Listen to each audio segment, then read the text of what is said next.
ही पाते प्राण हम, दुखियों के कष्ट हरता है तू। तेरा महान तेज है, छाया हुआ सभी स्थान। सृष्टि की वस्तु वस्तु में तू हो रहा है विद्यमान। तेरा ही धरते ध्यान हम, मांगते तेरी दया। ईश्वर हमारी बुद्धि को श्रेष्ठ मार्ग पर चला। दाता हमारी बुद्धि को श्रेष्ठ मार्ग पर चला। इस कार्यक्रम का आरंभ हमने ओम की ध्वनि से किया। आप देखेंगे कि जब हम गहरा लंबा सांस अंदर लेते हैं तो सो की ध्वनि आती, और जब बाहर छोड़ते हैं तो हम की ध्वनि आती। सोहम का जप ऑटो चलता रहता है। इसका मक्खन निकालेंगे तो परमपिता परमात्मा का मुख्य और निज नाम ओम का जप निरंतर चलता है, ऑटो चलता है। बस इसी से जुड़ने की आवश्यकता है। यही योग है। सर्वांतर्यामी घट घट वासी हमारे अंदर भी है, बाहर भी है, लेकिन हम बाहर नहीं है, हम अंदर हैं। तो हमारा मिलन का होगा, भीतर है सखा तेरा, जरा मन टिका के देख, अंतःकरण में ज्ञान की ज्योति जला के देख। है इंद्रियों की शक्तियां बाहर की ओर, जो बाहर की ओर से इन्हें भीतर को मोड़ दो, कर द्वार सकल बंद समाधि लगा के देख। भीतर है सखा तेरा, जरा मन टिका के देख। कर्म करने में हम स्वतंत्र हैं, अच्छे भी कर सकते हैं, बुरे भी, लेकिन फल उसके अधीन है। अवश्य में भोक्तव्यम कृतम कर्म शुभाशुभम। तो हमें अच्छे कर्म करने हैं। 2 लाइनों के माध्यम से आपको ये रचना सुनाता हूं। तेरे सामने 2 रस्ते हैं जीवन के, चाहे इसे अपना चाहे उसे अपना। कोई मेहनत की खाए, कोई पाप करके, चाहे इसे अपना चाहे उसे अपना। सोच रहा क्या दूर खड़ा,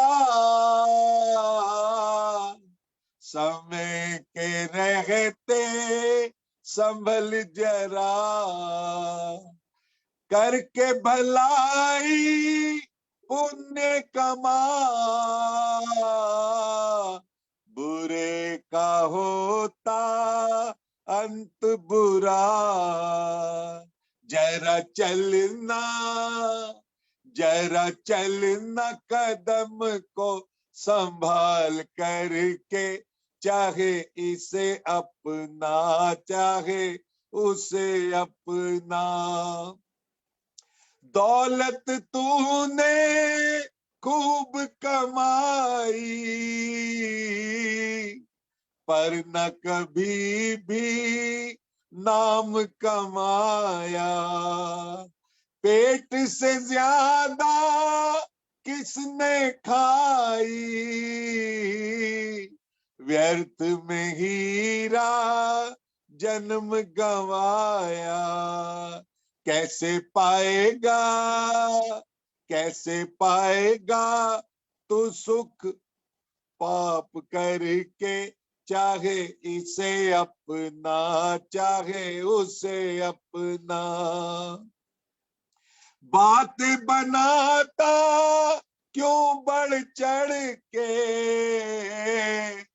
चलता है क्यों अकड़ अकड़ के, एक दिन ऐसा आएगा फिर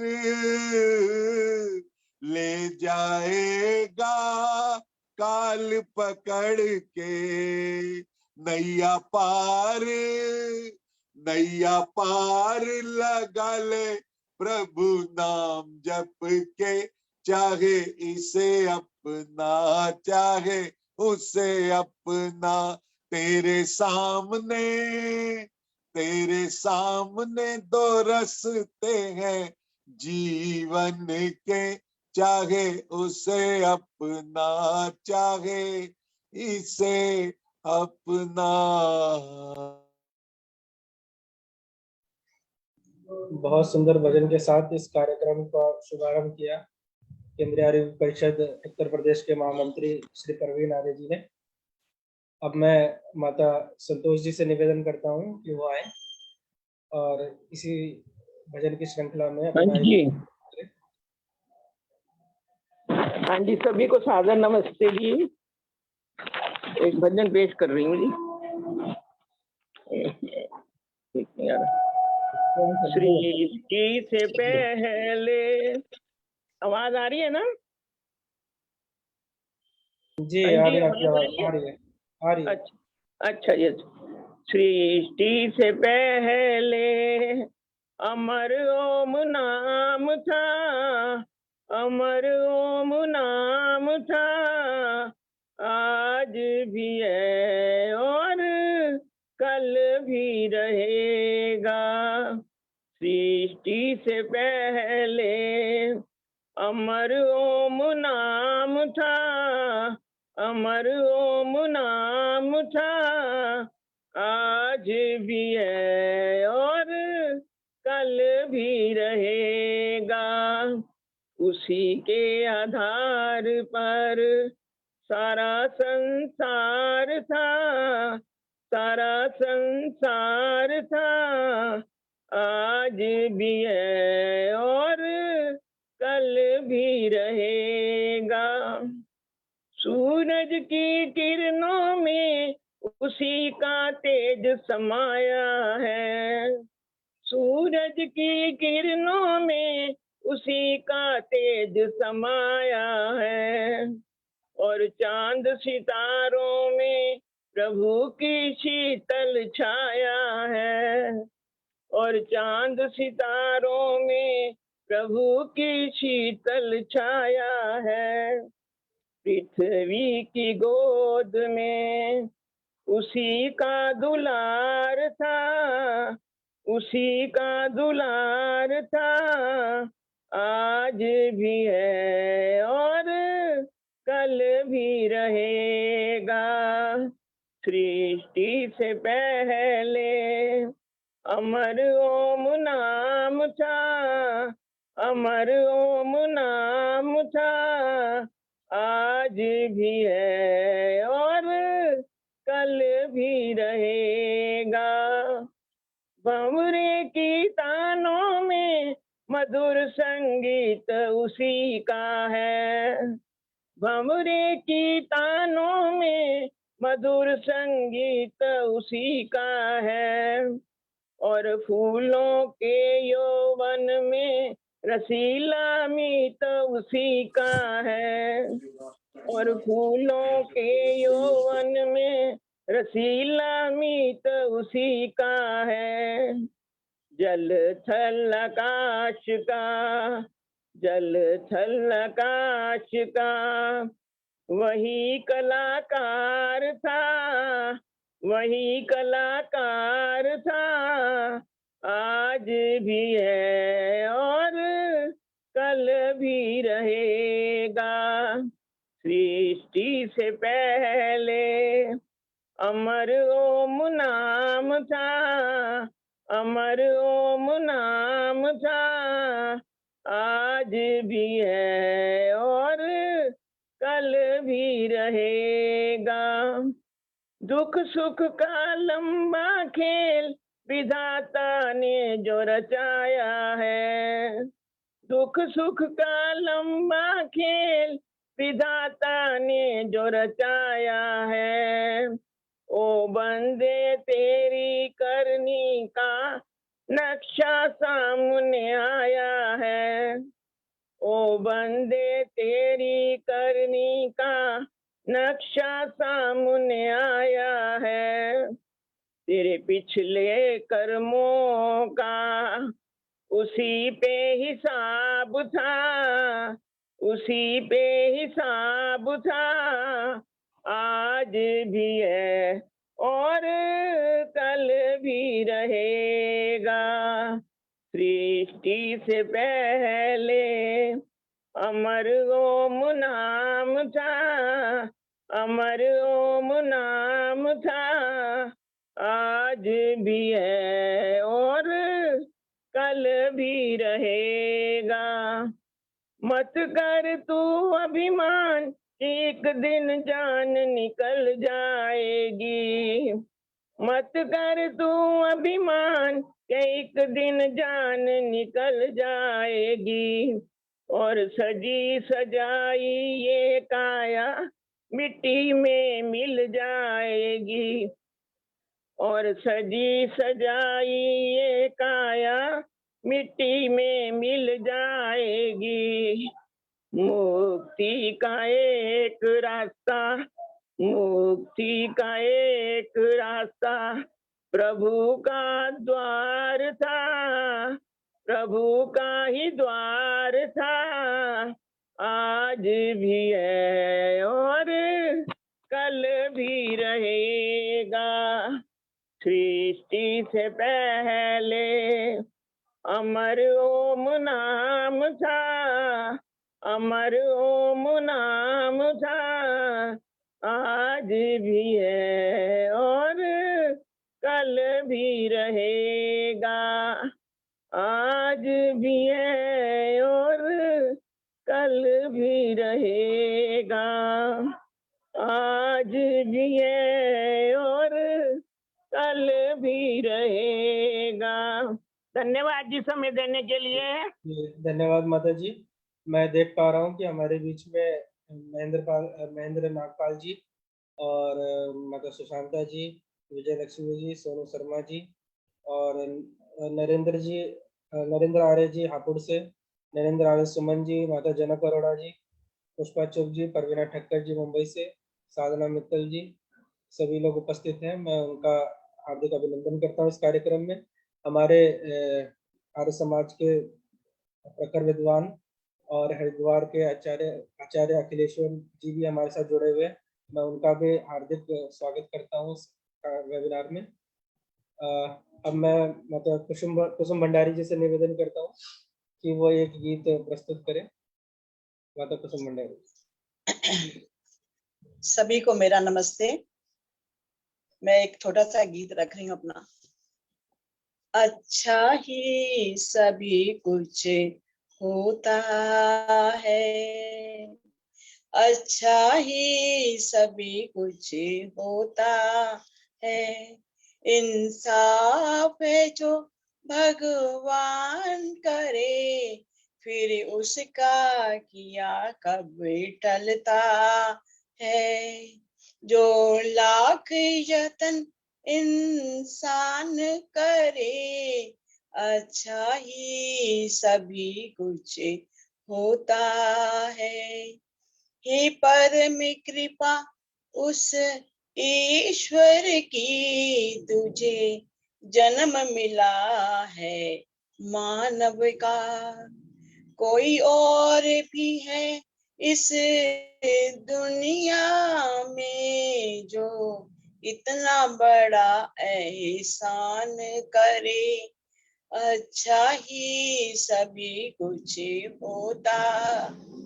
जो इंसाफ है जो भगवान करे, फिर उसका किया कब टलता है। जो लाख यतन इंसान करे, अच्छा ही सभी कुछ होता है। खुशियों में वक्त गुजरता हो, यहाँ सर पे मुसीबत की घड़ियां। ये फल है किए हुए कर्मों का, शिकवा तो क्यों ना दान करे। अच्छा ही सभी कुछ होता है, इंसाफ है जो भगवान करे, फिर उसका किया कब टलता है। जो लाख यतन इंसान करे, अच्छा ही सभी कुछ होता है। सच है ये बुजुर्गों की बातें, जो करता है वो भरता है।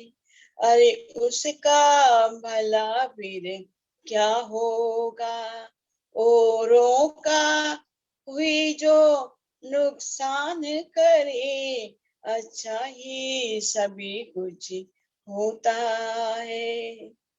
दो फूल चढ़ाकर मंदिर में सुख चैन खजाना मांग लिया, इससे तो पथिक बेहतर है, जो एक न कौड़ी दान करे, अच्छा ही सभी कुछ होता है। जो इंसान है जो भगवान करे, फिर उसका किया कब टलता है। जो लाख यतन इंसान करे, अच्छा ही सभी कुछ होता है। धन्यवाद सौरभ जी, आपका बहुत बहुत धन्यवाद। जी धन्यवाद। क्या आचार्य जी जुड़े हुए हैं इसी नाम से?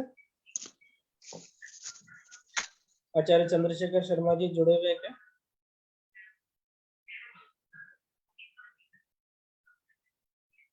आचार्य जी अगर आप किसी और नाम से जुड़े हुए हैं तो एक बार मुझे बता दें। चलिए, जब तक आचार्य जी जुड़ते हैं तब तक भजनों की श्रृंखला को शुरू रखते हैं। मैं पुष्पा चुग जी से निवेदन करता हूँ कि वो एक भजन प्रस्तुत करें। श्रीमती पुष्पा चुग जी। सौरभ जी, रुपया जी मैं भी एक भजन बोलूंगी मृदुला। बिल्कुल बिल्कुल जी बिल्कुल। इसके बाद धन्यवाद सौरभ भैया। सभी को नमस्ते। आइए प्रभु भक्ति का भजन। तेरी अपार महिमा कैसे बयान होवे, तेरी अपार महिमा कैसे बयान होवे, कुछ बोलने से पहले, कुछ बोलने से पहले गूंगी जुबान होवे, तेरी अपार महिमा। जिस आदमी के सर पर करुणा का हाथ रख दे, जिस आदमी के सर पर करुणा का हाथ रख दे, उसकी हर एक मुश्किल पल में आसान हो। Vaccinate yourself. There is a minimal side effects. हरे महिमा किसकी मजाल कोई तेरे खिलाफ बोले, किसकी मजाल कोई तेरे खिलाफ बोले, सारे जहां में लागू। तेरा विधान होवे, तेरी अपार महिमा। आँखों से देखने की तो चीज ही नहीं है, आँखों से देखने की तो चीज ही नहीं है, अंतःकरण में तेरा परतक्ष ज्ञान होवे, तेरी अपार महिमा। जीवन में लोग तुझको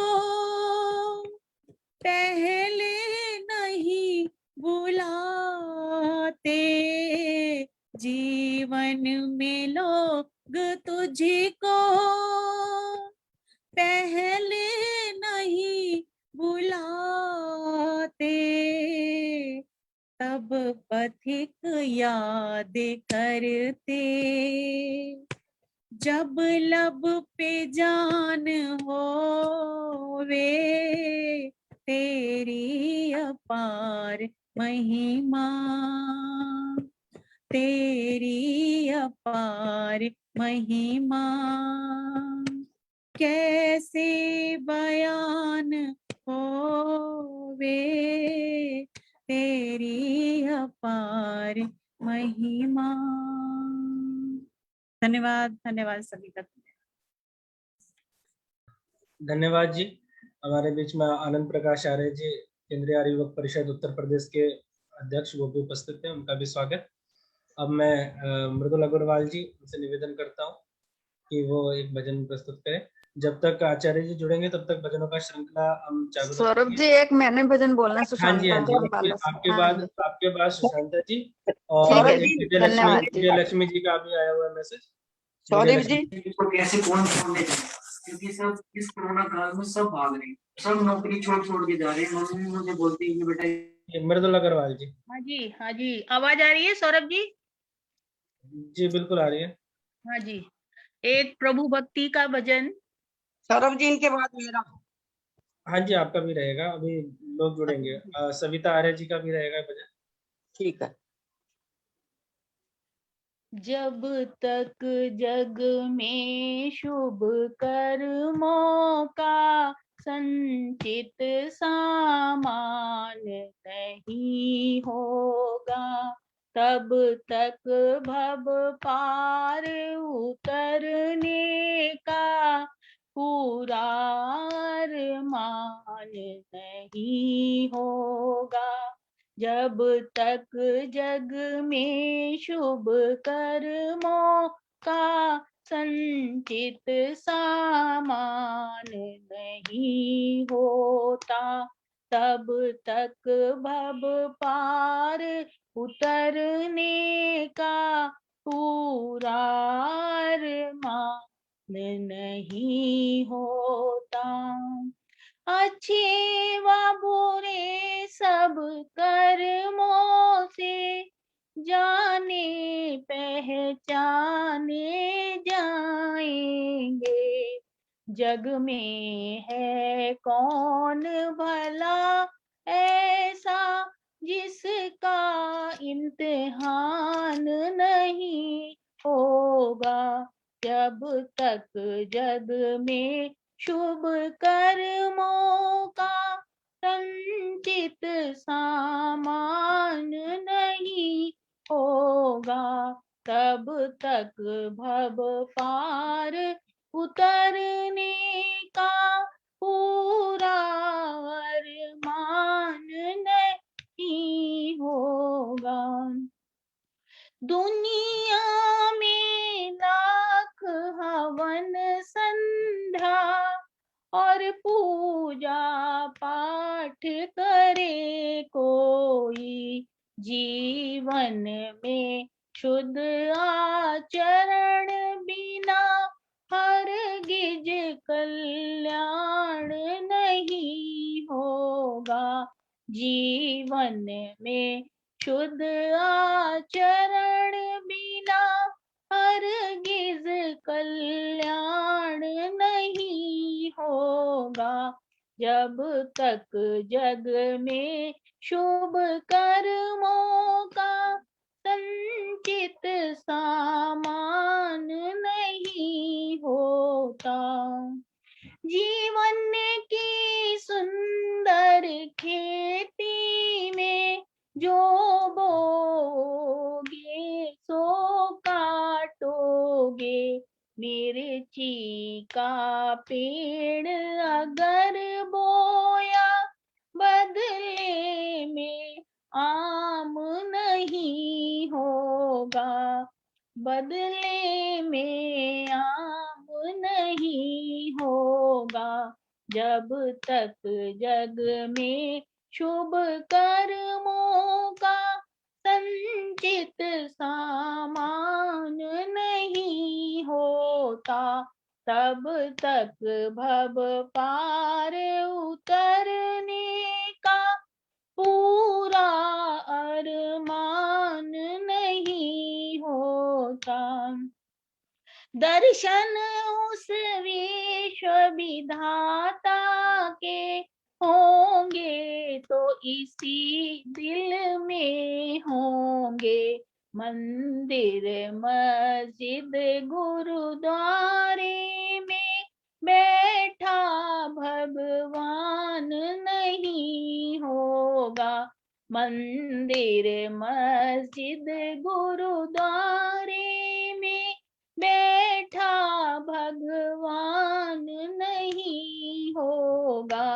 जब तक जग में शुभ कर्मों का संचित सामान नहीं होता, तब तक भव पार उतरने का पूरा अरमान नहीं होता। ओम ओम शांति। बहुत बहुत धन्यवाद। धन्यवाद। मेरा सभी से निवेदन है कि सभी जो है 2 से 3 मिनट ही ले, ताकि ज्यादा से ज्यादा लोगों को समय मिल सके। अब मैं इसके बाद सुशांता जी, मैं बोल दूं भैया? ये पहले सुशांता जी, फिर उसके बाद सविता जी, फिर जनक अरोड़ा जी, 3 लोगों का भी रहेगा। उसके बाद फिर देखते हैं आचार्य जी अगर आ जाते हैं। ठीक है, भजन मैंने भी बोल रहे भाई। हाँ जी, हाँ जी, उसके बाद हाँ जी, मैंने सौरभ जी ठीक, मैं सुशांता बोल रही हूँ। जी बिल्कुल, ठीक है सुशांता जी। हाँ जी, भैया एक भजन मैंने सभी भी बोलना है। उपस्थित जनों हाँ को जी माता जी, नमस्ते। द्रौपदी मैंने मैसेज भी डाल दिया है। जी जी बिल्कुल। ओम, सभी को सादर नमस्ते जी। पास रहता हूँ तेरे सदा मैं, अरे तू नहीं देख पाए तो मैं क्या करूं।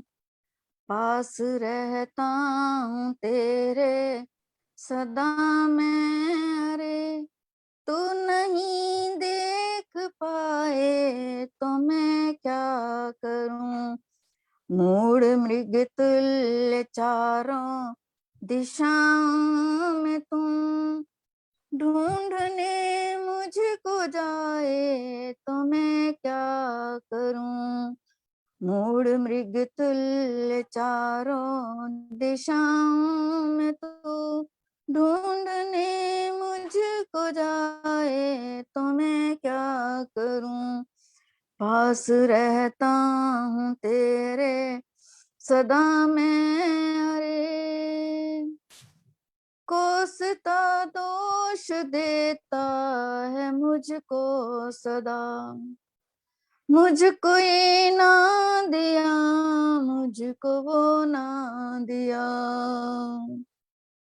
श्रेष्ठ सबसे मनुष्य तन तुझे दे दिया। खबर तुझको ना आए तो मैं क्या करूं।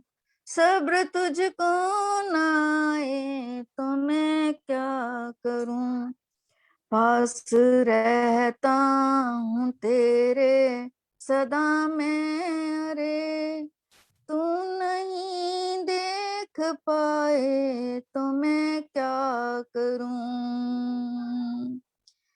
तेरे अंतःकरण में विराजा हुआ, करना ये काम करता हूँ संकेत में, लिप्त विषयों में हो सीख मेरी भली, ध्यान में तू न लाए तो मैं क्या करूं, पास रहता हूँ तेरे सदा मैं, अरे ढूंढने मुझको जाए तो मैं क्या करूं, जांच अच्छे बुरे की तुझे हो सके, जांच अच्छे बुरे की तुझे हो सके, इसलिए बुद्धि मैंने तुझे है दी रे, इसलिए बुद्धि मैंने तुझे दी रे, किंतु तू बंद भागे अमृत छोड़कर, घोर विष आप खाए तो मैं क्या करूं, पास रहता हूँ तेरे सदा मैं, अरे ढूंढने मुझको जाए तो मैं क्या करूं, फूल फल साग मेवा दुग्ध आदि दिया, फूल फल साग मेवा दुग्ध आदि दिया, सब मधुर आर मैंने तुझे हैं दिए, सब मधुर आर मैंने तुझे हैं दिए, किंतु तू तमाकू अमल मद मद पास से, खा रोग तन में लगाए तो मैं क्या करूं, पास रहता हूँ तेरे सदा मैं, अरे पास रहता हूँ तेरे सदा मैं, अरे ढूंढने मुझको जाए तो मैं क्या करूं, सहस्त्र सुखों पदार्थों सदृश भरा, सहस्त्र सुखों पदार्थों सदृश भरा, विश्व सुंदर प्रकाशार्य मैंने रचा, विश्व सुंदर प्रकाशार्य मैंने रचा, अपनी करतूत से स्वर्ग वातावरण को, अपनी करतूत से स्वर्ग वातावरण को, नरक तू ही बनाए तो मैं क्या करूं, पास रहता हूँ तेरे सदा मैं, अरे ढूंढने मुझको जाए तो मैं क्या करूं, पास रहता हूँ तेरे सदा मैं, अरे ढूंढने मुझको जाए तो मैं क्या करूं, ओम इति ओम शम। धन्यवाद जी सौरभ जी। जी धन्यवाद। मेरा वही निवेदन फिर से सभी से कि थोड़ा सा पंक्तियों को छोटा कर लें ताकि बाकी लोगों को मौका मिल जाए। क्या आचार्य जी जुड़ चुके हैं? एक बार आचार्य जी अगर जुड़े हैं तो मुझे एक बार बता दें, किसी नाम से जुड़े हैं तो। आचार्य चंद्रशेखर शर्मा जी, चलिए जब तक नहीं जुड़ते हैं तब तक मैं सविता आर्य जी से प्रार्थना करता हूँ कि वो एक भजन प्रस्तुत करें। हमारे बीच में डॉक्टर आर के आर्य जी उपस्थित हैं, मैं उनका भी हार्दिक स्वागत करता हूँ। और साथ में कमलेश हसीजा जी और डॉक्टर रचना चावला जी, RRRA जी झारखंड से उपस्थित है। मैं सभी का स्वागत करता हूँ जी। सविता सभी को सादर नमस्ते। आवाज आ रही है भैया? सभी को सादर नमस्ते। सौरभ जी नमस्ते। नमस्ते जी। नमस्ते रचना जी। हाँ जी हाँ जी, आप एंशियस भजन सुनने के लिए। ठीक है, थैंक यू। सुधा प्रेम की है, सुधा कर पिला दो हमें अपना सच्चा उपासक बना दो।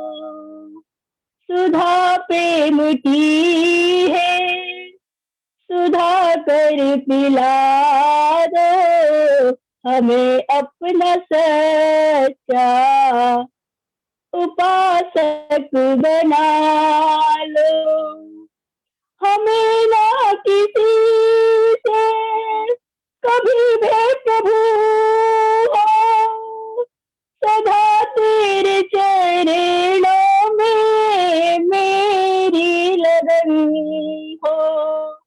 प्रभुहीन भाव से हमको बचा लो, प्रभुहीन भाव से हमको बचा लो, हमें अपना सच्चा उपासक बना लो। करो ज्ञान का मन भवन में उजाला, भटकती हो जीवन में प्राणों की ज्वाला।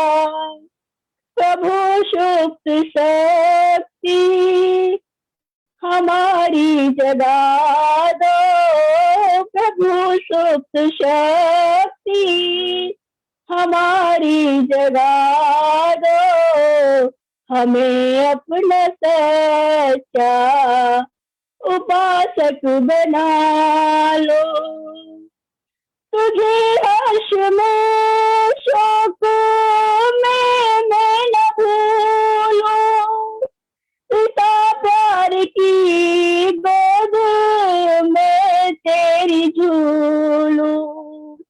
मति शुद्ध भगवन हमारी बना दो, मति शुद्ध भगवन हमारी बना दो, हमें अपना सच्चा उपासक बना दो। सुधा प्रेम की है, सुधा कर पिला दो हमें अपना सच्चा उपासक बना दो। धन्यवाद भैया समय देने के लिए। जी धन्यवाद जी। मैं अब माता जनक अरोड़ा जी से निवेदन करता हूँ, उसके बाद नरेंद्र आर्य सुमन जी और फिर द्रौपदी तनेजा जी। माता जनक अरोड़ा जी आप आ जाए। सबको सादर नमस्ते। बेटा मेरा आज के विषय पे भगवान महावीर और अहिंसा पर है एक कविता। महावीर का सब उपदेश विवेक विज्ञान पे है, महावीर का सब उपदेश विवेक विज्ञान पे है। महावीर का जोर तप त्याग व ध्यान पे है, महावीर का जोर तप त्याग व ध्यान पे है। महावीर का भरोसा ना किसी भगवान पे है, महावीर का भरोसा ना किसी भगवान पे है। महावीर का भरोसा तो स्वयं एक निर्माण पे है। उनका विश्वास ना किसी के गुणगान में है, उनका विश्वास ना किसी गुणगान में है। उनका आत्मचिंतन तो ऊंची उड़ान में है, उनका आत्मचिंतन तो ऊंची उड़ान में है। उनकी भावना सारे विश्व के कल्याण में है, उनकी भावना सारे विश्व के कल्याण में है। उनका आचरण प्राणी मात्र के उत्थान में है। उनके जीवन में खिला अहिंसा का फूल है, उनके जीवन में खिला अहिंसा का फूल है। अहिंसा ही उनके पवित्र उपदेश का मूल है। अहिंसा सबसे ऊंचा सबसे अच्छा असूल है। अहिंसा सबसे ऊंचा सबसे अच्छा असूल है। अहिंसा को ना समझना सबसे बड़ी भूल है। अहिंसा सिद्धांत नहीं, ये अनुभव है महावीर का। अहिंसा सिद्धांत नहीं, ये अनुभव है महावीर का। अहिंसा ज्ञान का फल है, कथन है उस धीर का। अहिंसा ज्ञान का फल है, कथन है उस धीर का। ये अहिंसा ही तो इस सारे धर्म का आधार है। ये अहिंसा ही तो इस सारे धर्म का आधार है। प्रेम दया करुणा सभी अहिंसा के अवतार हैं। प्रेम दया करुणा सभी अहिंसा के विस्तार हैं। अहिंसा के बिना तो आत्मिक ज्ञान नहीं होता। अहिंसा के बिना तो आत्मिक ज्ञान नहीं होता। अहिंसा नहीं तो कोई धार्मिक इंसान नहीं होता। अहिंसा के बिना तो कहीं कोई ध्यान नहीं होता। अहिंसा के बिना तो कहीं कोई ध्यान नहीं होता। अहिंसा के बिना विश्व का कल्याण नहीं होता। अहिंसा तो परम धर्म है, ये संदेश है महावीर का। अहिंसा तो परम धर्म है, ये संदेश है महावीर का। जियो और जीने दो, ये परम उपदेश है महावीर का। जियो और जीने दो, ये परम उपदेश है महावीर का। वैज्ञानिक युद्ध के जहर से भर देंगे धरती आकाश को। वैज्ञानिक युद्ध के जहर से भर देंगे धरती आकाश को। निर्णय की घड़ी है, हम महावीर को चुने या विनाश को। निर्णय की घड़ी है, हम महावीर को चुने या विनाश को।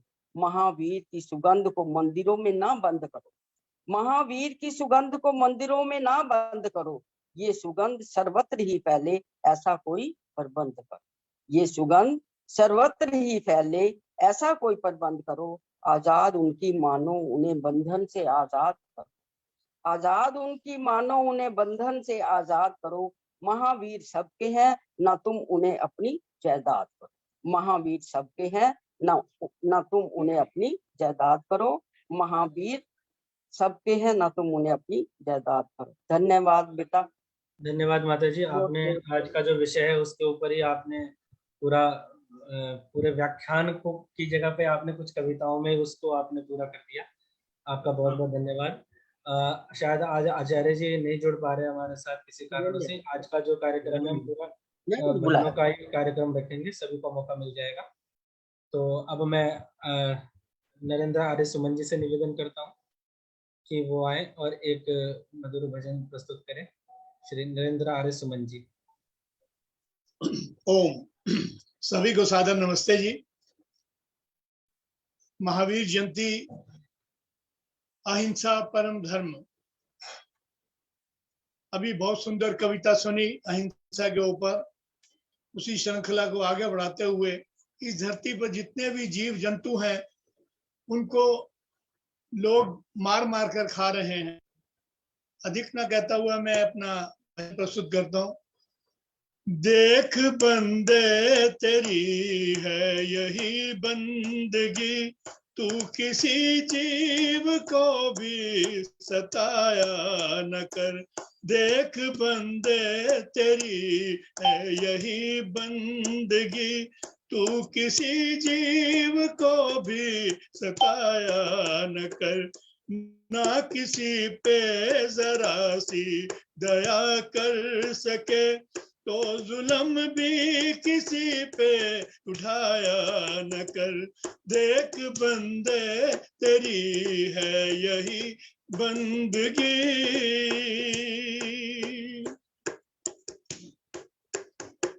इन पशु पक्षियों को तुम्हारा न कर।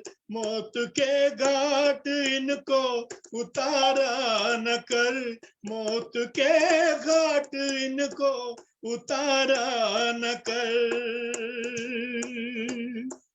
अपनी 6 इंच लंबी जुबां के लिए, अपनी 6 इंच लंबी जुबां के लिए बेज़बानों पे छुरियां चलाया न कर। देख बंदे तेरी है यही बंदगी, तू किसी जीव को भी सताया न कर।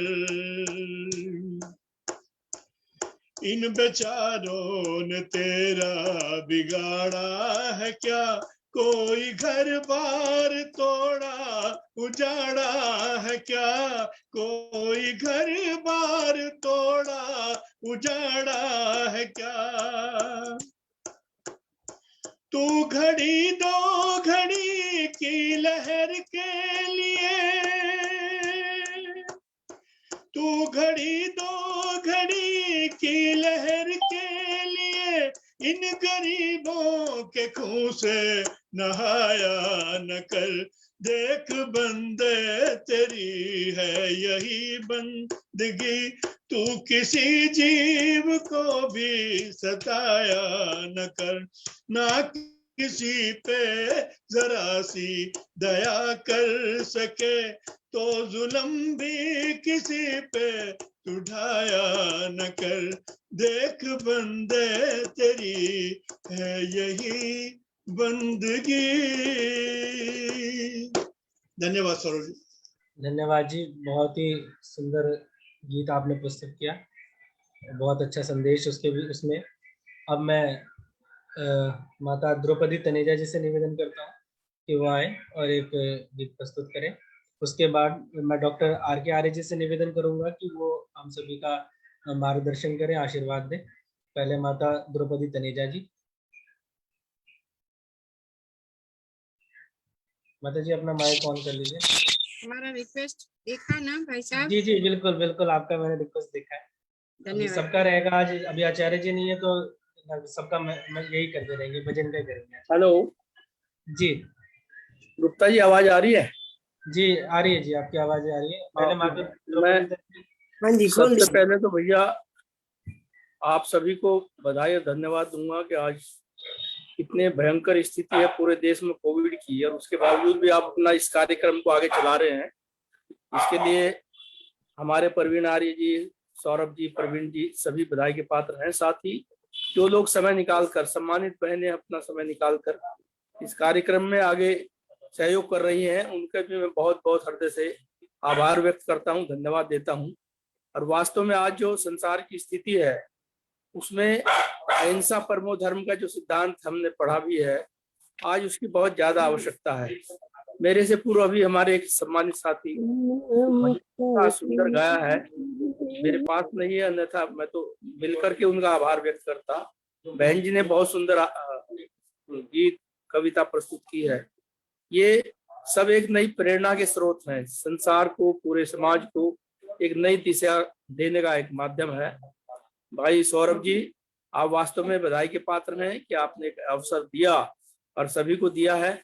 और ये अनवरत जो आपने एक चेन चलाई है इस वेबिनार के माध्यम से, वास्तव में स्वामी दयानंद के विचारों को बहुत ही सक्रिय रूप से आगे बढ़ाने का तरीका है आपका।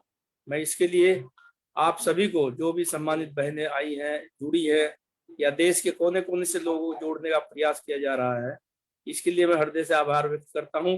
साथ ही ये भी निवेदन करता हूं कि जो आज कोविड की स्थिति बनी हुई है, इसकी जो विस्फोटक स्थिति बनती जा रही है, सभी लोग सावधानी बरतें, घरेलू जो उपाय हैं उनको अवश्य करें।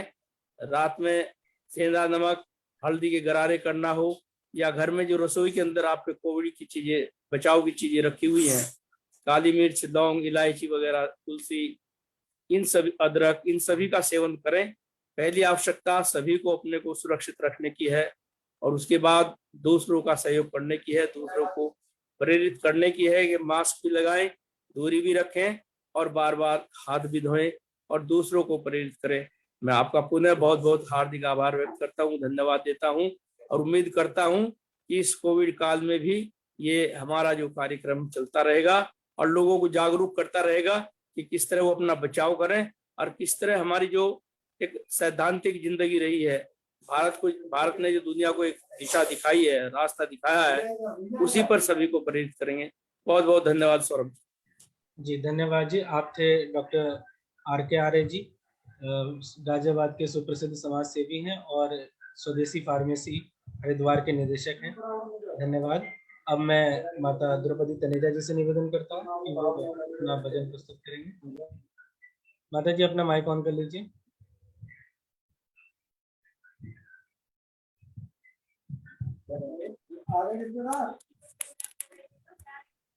जी माता जी, आप हेलो। आ रही है आपकी आवाज। हाँ जी, मेरे को आपने भजन का कहा था, फिर आपने किसी और को बिठा दिया। जी जी, वो बोल रहे थे, बताइए आप भजन। गौरव जी। जी आप बोलिए जी, आपका भजन है अभी। हाँ जी। दाता तेरे सिमरन का वरदान जो, आवाज आ रही है? आवाज आ रही है? हाँ जी आ रही है, आपकी आवाज आ रही है। अच्छा जी।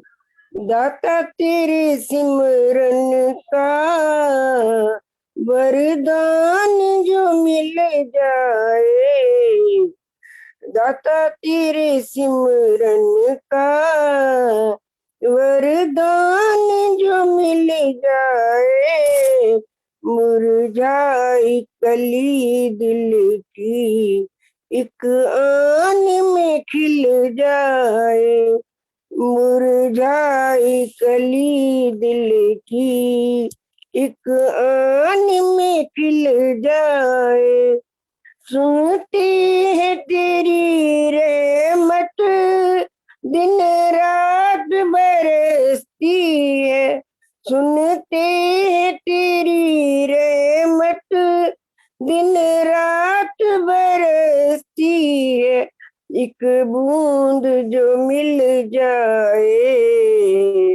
एक बूंद जो मिल जाए, तकदीर बदल जाए, दाता तेरे सिमरन का वरदान जो मिल जाए, मुरझाई कली दिल की एक आन में खिल जाए, ये मन बड़ा चंचल है, ये मन बड़ा चंचल है, सिमरन में नहीं लगता,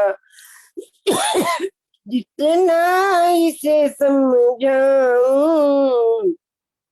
उतना ही मचल जाए, जितना इसे समझाऊं उतना ही मचल जाए, दाता तेरे सिमरन का वरदान जो मिल जाए, हे नाथ मेरी इतनी सी तमन्ना है, हे नाथ मेरी इतनी सी तमन्ना है, पापों से बचा लेना पाम न फिसल जाए, पापों से बचा लेना पाम न फिसल जाए, दाता तेरे सिमरन का वरदान जो मिल जाए,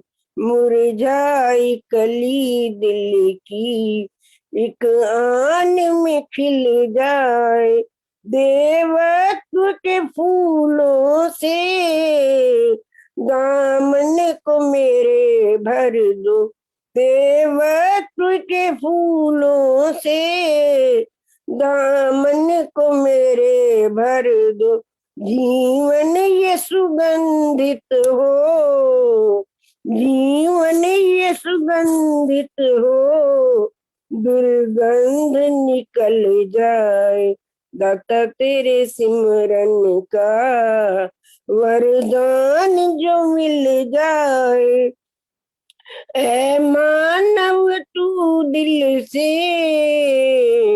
प्रभु नाम का सिमरन कर, ऐ मानव तू दिल से प्रभु नाम का सिमरन कर, इस दोषों भरे जीवन का कांटा ही बदल जाए, इस दोष भरे जीवन का कांटा ही बदल जाए, दाता तेरे सिमरन का वरदान जो मिल जाए, मुरझाई कली दिल की एक आन में खिल जाए, मुरझाई कली दिल की एक आन में खिल जाए। धन्यवाद गौरव जी। धन्यवाद माता जी। अब बहुत देर से इंतजार कर रही थी विजय लक्ष्मी जी जनकपुरी से। माता विजय लक्ष्मी जी, मैं उनसे निवेदन करता हूं कि वो आए। उनके बाद प्रतिभा कटारिया जी एक कविता प्रस्तुत करना चाहती हूँ। उसके बाद परवीना ठक्कर जी। माता जी। सब भाई बहनों को सादर नमस्ते। मैं एक छोटा सा भजन रख रही हूँ जिसमें ओम नाम की महिमा का वर्णन किया गया है। भजन से पहले एक छोटा सा निवेदन करना चाहती हूँ सब भाई बहनों से। मेरी कुछ आवाज ज्यादा अच्छी नहीं है और ना ही मुझे कुछ सुरताल का ज्ञान है, सिर्फ भावनाएं हैं मेरे पास, कृपया उन पर ध्यान दें। और अनिल आर्य जी का विशेष आभार है, उन्होंने मुझे प्रोत्साहन दिया जिस कारण मैं अपनी भावनाएं आपके समक्ष व्यक्त कर पाती हूँ। ओम जपो मेरे भाई, ओम जपो मेरी बहना, ओम जपो मेरे भाई, ओम जपो मेरी बहना, अंत समय तक इस वाणी से ओम ओम ही कहना, अंत समय तक इस वाणी से ओम ओम ही कहना। ओम जपो मेरे भाई, ओम जपो मेरी बहना, ओम जपे से मन के कलमश धुल जाते, ओम जपे से सारे बंधन खुल जाते, ओम जपे से सारे कलमश धुल जाते, ओम जपे से सारे बंधन खुल जाते। ओम ही सबका मुकुट मणि है, ओम ही सबका गहना, ओम जपो मेरे भाई, ओम जपो मेरी बहना। ओम नाम का सिमरन सुख पहुँचाता है, ओम नाम का सिमरन मन हर्षाता है, ओम नाम का सिमरन सुख पहुँचाता है, ओम नाम का सिमरन मन हर्षाता है। अमृत के सागर में प्रेमी मस्त मगन ही रहना, ओम जपो मेरे भाई, ओम जपो मेरी बहना। कभी कभी जीवन में सुख भी मिलता है, सुख छिन जाता है तो दुख भी मिलता है। कभी कभी जीवन में सुख भी मिलता है, सुख छिन जाता है तो दुख भी मिलता है। ईश्वर का वरदान समझ के खुशी खुशी सब सहना, ओम जपो मेरे भाई, ओम जपो मेरी बहना। ओम की राह में जीवन अर्पण हो जावे, बिन सोचे सर्वस्व समर्पण हो जावे। ओम की राह में जीवन अर्पण हो जावे, बिन सोचे सर्वस्व समर्पण हो जावे। जिस रंग में परमेश्वर राखे उसी रंग में रहना। ओम जपो मेरे भाई, ओम जपो मेरी बहना, वाणी से ओम ओम ही कहना। ओम जपो मेरे भाई, ओम जपो मेरी बहना। धन्यवाद जी, बहुत बहुत धन्यवाद। बहुत अच्छा आपने गीत गाया। ऐसी बात नहीं है कि आपने गले गिले कह रहे थे, बहुत अच्छी सुरीली आवाज है आपकी। मैं अब प्रतिभा कटारिया जी से निवेदन करता हूँ कि वो एक कविता प्रस्तुत करना चाहती हैं। हाँ जी जी।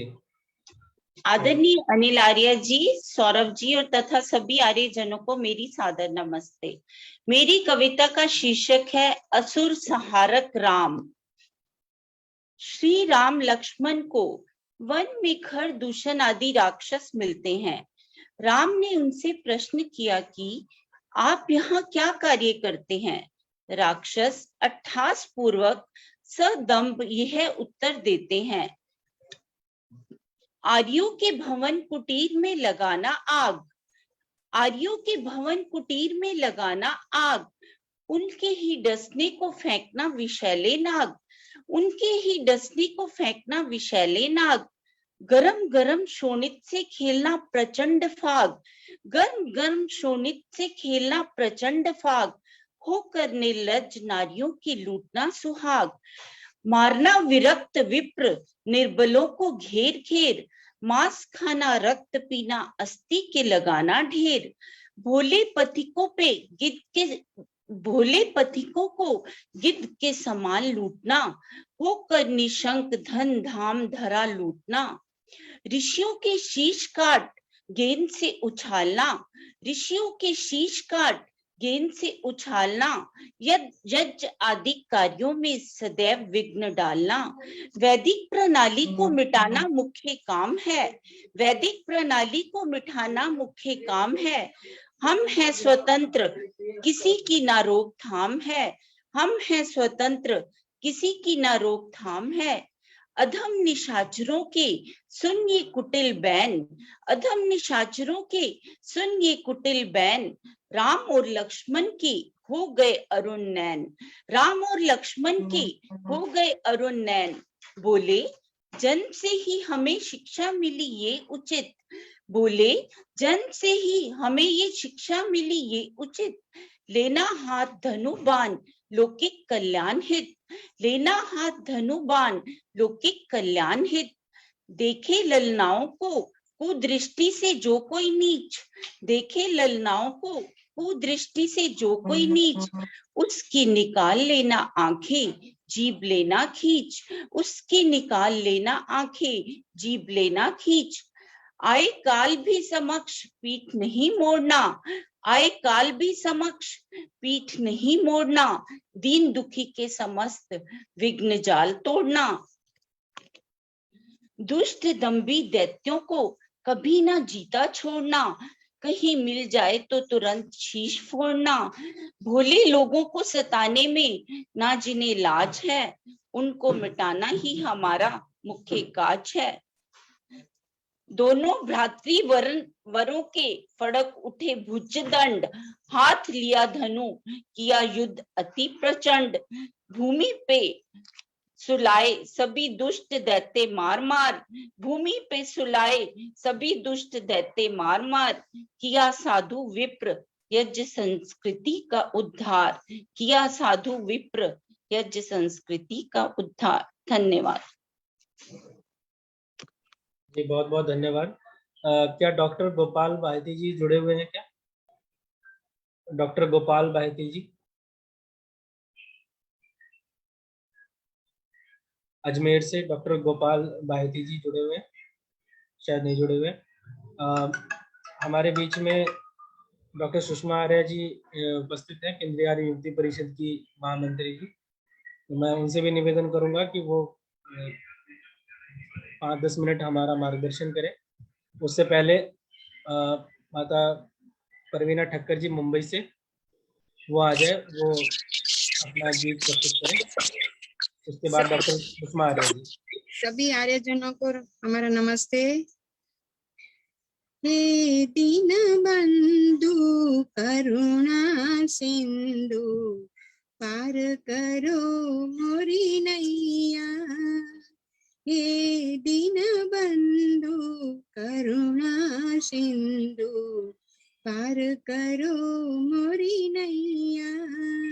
पार करो मोरी नैया भगवन, पार करो मोरी नैया भगवन। हे दीन बंधु करुणा सिंधु पार करो मोरी नैया। मात पिता स्वामी तुम मेरे, दे दो अपना सहारा भगवन। मात पिता स्वामी तुम मेरे, दे दो अपना सहारा भगवन। हे दीन बंधु करुणा सिंधु पार करो मोरी नैया। जन्म जन्म की मैं प्यासी तुझ बिन, तुम ही प्यास बुझाओ भगवन। जन्म जन्म की मैं प्यासी तुझ बिन, तुम ही प्यास बुझाओ भगवन। हे दीन बंधु करुणा सिंधु पार करो मोरी नैया। जब तप पूजा मैं कछु नहीं जानो, चाहूं तेरा दर्शन भगवन। जब तप पूजा मैं कछु नहीं जानो, चाहूं तेरा दर्शन भगवन। हे दीन बंधु करुणा सिंधु पार करो मोरी नैया। चारों ओर मेरे घोर अंधेरा, सुचत नाही किनारा भगवन। चारों ओर मेरे घोर अंधेरा, सुचत नाही किनारा भगवन। हे दीन बंधु करुणा सिंधु पार करो मोरी नैया। सब दर छोड़ तेरे दर आई, दे दो अपना सहारा भगवन। सब दर छोड़ तेरे दर आई, दे दो अपना सहारा भगवन। हे दीन बंधु करुणा सिंधु पार करो मोरी नैया। बहुत धन्यवाद। बहुत ही अच्छा गीत। मैं डॉक्टर सुषमा आर्य जी से निवेदन करता हूँ कि वो आए और हमारा मार्गदर्शन करें। डॉक्टर सुषमा आर्य जी।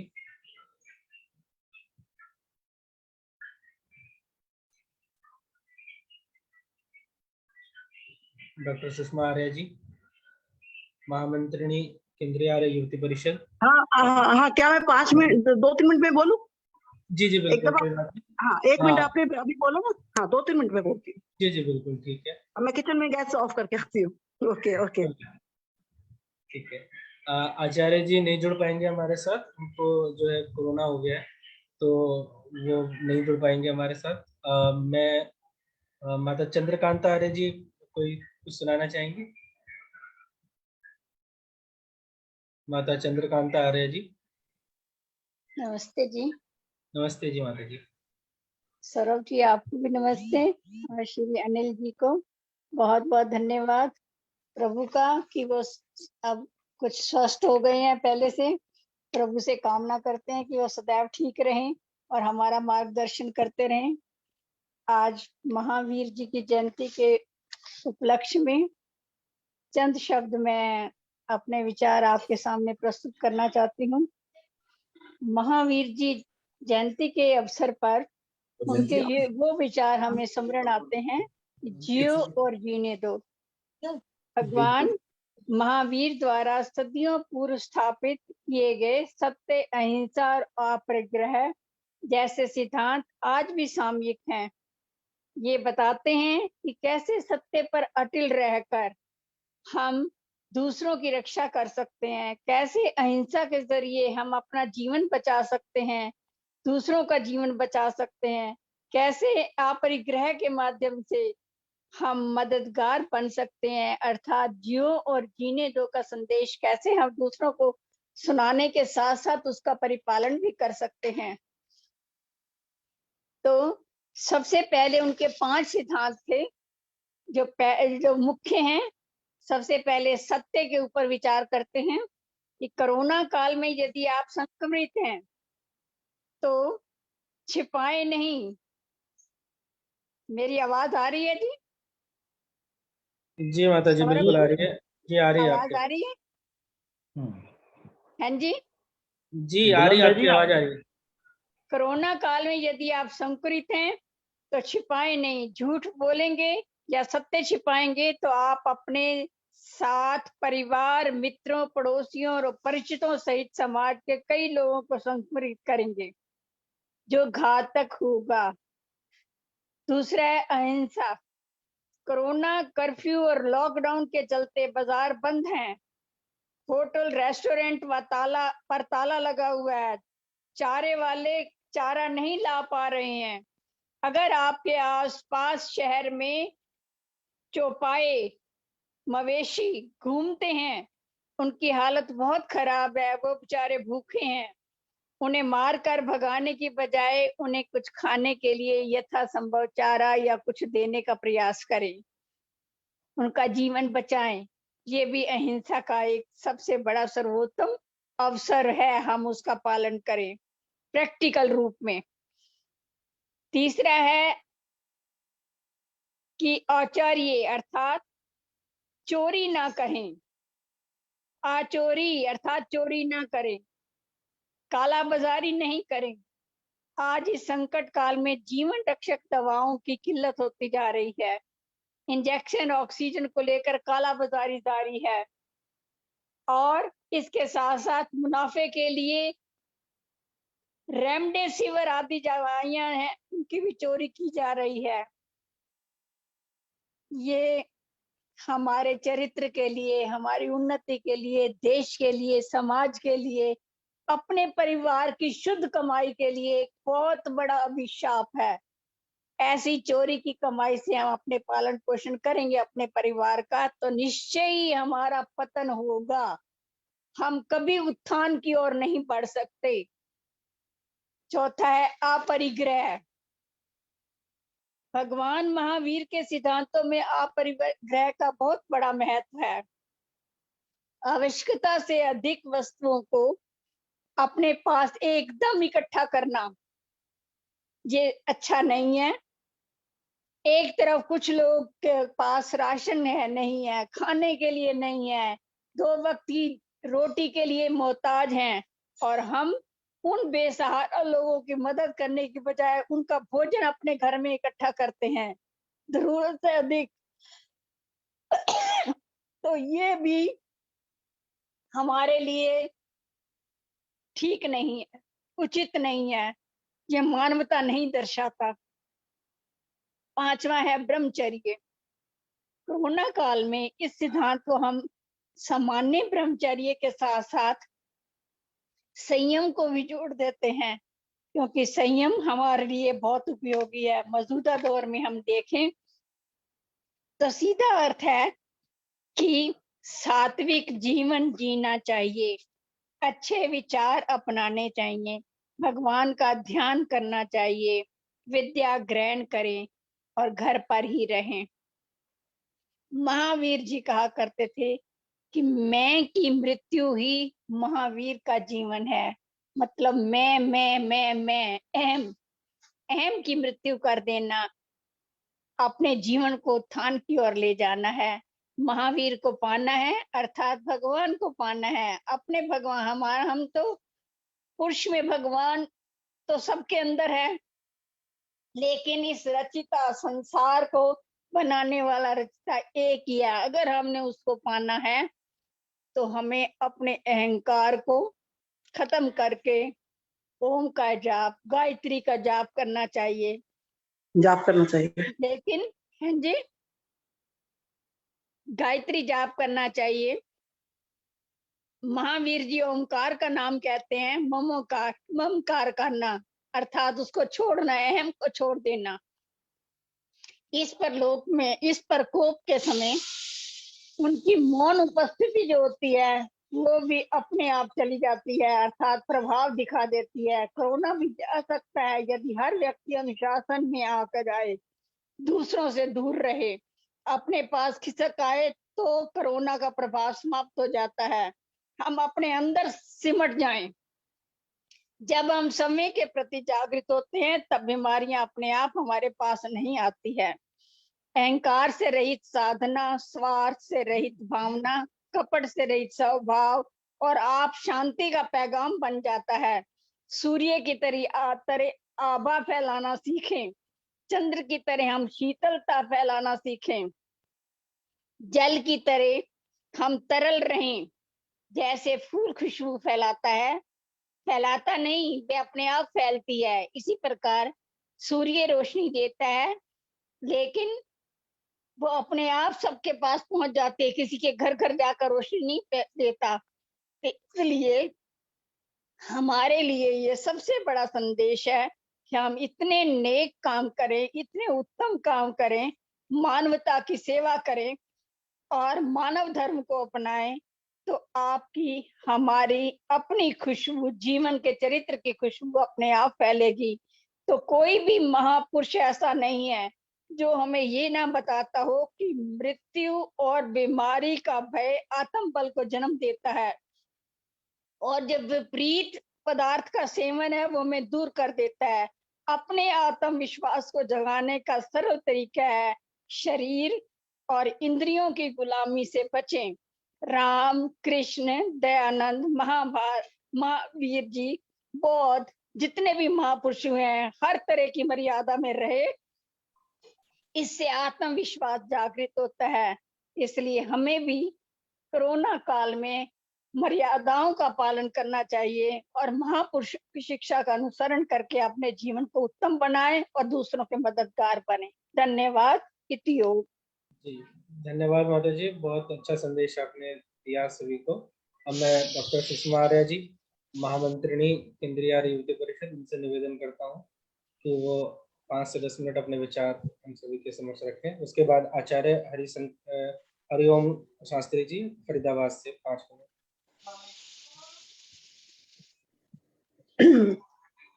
ओम अयम मे हस्तो भगवा, अयम मे भगवत्तरा, अयम मे विशुभेषजो यम शिवा विमर्शनः। धैर्यं यस्य पिता क्षमा च जननी, शान्तिश्चिरं गेहिनी। सत्यं मित्रमिदं दया च भगिनी, भ्राता मनः संयमा। शय्या भूमितलं दिशोऽपि वसनं, ज्ञानामृतं भोजनं। ये ते यस्य कुटुम्बिनो वद सखे, कस्मात् भयं योगिना।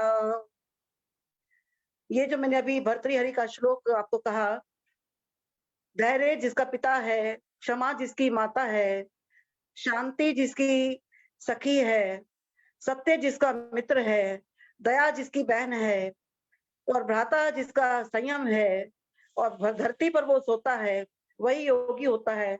मैं कह सकती हूँ कि महावीर जी पर ये श्लोक शतशः घटित होता है। महावीर जी हमसे थोड़े से भिन्न हो गए, उसकी चर्चा मैं बाद में करूंगी, क्योंकि अभी आपने मुझे कुछ देर पहले ही कहा कि हमने इस पर चर्चा करनी है तो मैं पहले इनके जन्म के बारे में बात कर लेती हूँ कि हमसे अलग कैसे हो गए। इतना सब होते हुए भर्तृहरि का श्लोक दयानंद जी पे भी घटित होता है, भर्तृहरि का श्लोक महावीर जी पे भी घटित हो रहा है, लेकिन अंतर कहाँ आ गया उसकी हम थोड़ी सी चर्चा करेंगे। पहले हम देख लेते हैं कि महावीर जी का जन्म ईसा से 599 वर्ष पहले हुआ। मीन लगभग 2025 चल रहा है, तो इसमें 599 हम जोड़ेंगे तो लगभग 2600 वर्ष हो गए। ईसा जी का महावीर जी का जन्म कुंडलपुर में हुआ था। इक्ष्वाकु वंश में थे, जिस वंश के श्री राम थे, उसी वंश के ही इक्ष्वाकु वंश बाद में रघुवंश बना था। राजा इक्ष्वाकु के बाद राजा ययाति आए, ययाति के बाद प्रवृत्त आए, प्रवृत्त के बाद दिलीप आए और कुकुत्सव आए, और उसका भागीरथ राजा आए, और उसका अज आए, और उसका राजा दशरथ आए। तो राजा एक रघु बीच में आए थे, उनके नाम पर रघुवंश हो गया था, तो राम जी रघुवंश के वंशज कहलाए। और सुख की बात यह है कि ये भी सूर्यवंशी हैं और श्री राम भी सूर्यवंशी थे। श्री कृष्ण चंद्रवंशी थे, क्योंकि सूर्यवंशी इसलिए कहते हैं कि एक तो उनका वंश सूर्य था, दूसरा वो दोपहर को उत्पन्न हुए थे श्री राम, और श्री कृष्ण रात के 12 बजे और श्री राम दोपहर के 12 बजे दिन में उत्पन्न हुए। और यही महावीर जी की भी स्थिति थी कि वो दिन में दोपहर को उत्पन्न हुए थे। और उनके पिता का नाम था राजा सिद्धार्थ और माता का नाम था रानी त्रिशला। तो बहुत वीर, बहुत महान और बहुत धनी परिवार में इनका जन्म हुआ। अहिंसा के मूर्तिमान थे। त्याग और तपस्या इनका दूसरा नाम था। इन्होंने जब पशु बलि देखी कि जब इनका जन्म हुआ तो उस समय समाज की स्थिति ठीक महर्षि दयानंद जैसी थी, और लेकिन इन्होंने पशु बलि देखी तो उन्होंने कहा कि तुम बाकी बातें तो सब सही हैं, ये अग्नि के अंदर पशु बलि क्यों देते हो, इनको क्यों मारते हो? तो ब्राह्मणों ने, जिन्होंने वेद पढ़े ही नहीं थे, कह दिया कि वेदों में लिखा हुआ है इसलिए हम मानते हैं। उन्होंने पढ़ने की हिम्मत ही नहीं करी। उन्होंने कहा इस वेद में लिखा है कि पशु उठा के मार देने चाहिए, ऐसे वेद किनारा कर दो। उन्होंने ब्राह्मणों की बात को सत्य माना और वेद से किनारा कर लिया और अपना नया पंथ बना लिया, जिसका नाम जैन धर्म रखा। और जो प्रतिमा पूजा है, मूर्ति पूजा है, इन्हीं के समय से ही शुरू हुई। इनके लोगों ने इतना इनको ऐसे साक्षात प्रतिमा माना कि तुम मूर्ति जैसे हो, जैसे मूर्ति कुछ नहीं बोलती, ऐसे तुम किसी अन्याय के पीछे, कोई तुमको तंग करता है, कोई तुमको गुस्सा करता है तो तुम उसको कुछ नहीं कहते हो, अरे तुम तो मूर्ति जैसे हो। और लोगों ने उनके जाने के बाद उनकी अहिंसा और सत्य के कारण उनकी मूर्ति बना ली और प्रतिमा पूजा शुरू हो गई। हम अलग हो गए। एक तो वेद इन्होंने छोड़ दिए, दूसरा इनके अनुयायियों ने प्रतिमा अर्चना शुरू कर दी। उसका दुष्परिणाम ये निकल रहा है कि आज मंदिरों में लोग जो विधर्मी हैं वो घुस घुस कर मार रहे हैं, लेकिन हमारे विष्णु धर्म वाले कहते हैं कि वो तो हनुमान मंदिर को तोड़ रहे हैं, हमें थोड़ी कुछ कह रहे हैं। हम बट गए।